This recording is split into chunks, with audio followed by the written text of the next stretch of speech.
Hare Krishna everyone, welcome to our channel a close life. তো আমরা চলে এসেছি সবাই মিলে সুভাষদ্বীপ পার্ক। তো আমরা এখানে কেন এসেছি ভিডিওটা দেখলেই বুঝতে পারবে।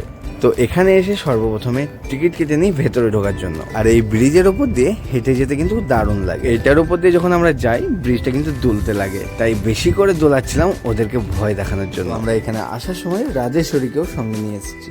ও তো ছোট, এত কিছু বোঝে না, কিন্তু ঘুরতে খুবই ভালোবাসে। তো দেখতেই পাচ্ছ এখন আমরা পৌঁছে গেছি পার্কের ভেতরে। এখানে আসার একটাই কারণ, সেটা হলো রণ এসছে ফটোশুট করতে। তো ওর সাথে সাথে আমরাও যোগ দিয়ে দিয়েছি। তো প্রথমে তো আমাদের সামনে ফটো তুলতেও লজ্জা করছিল, তারপরে আস্তে আস্তে সব ঠিক হয়ে গেছে। তো এখানে আমরা কে কে ছিলাম সেটা আশা করি তোমরা দেখতেই পাচ্ছ। আর এইদিকে দিদি রিলস বানাচ্ছিল, আর যার ক্যামেরাম্যান ছিল গৌরাঙ্গ প্রভু। এই দেখো, বলতে ভুলেই গেছি।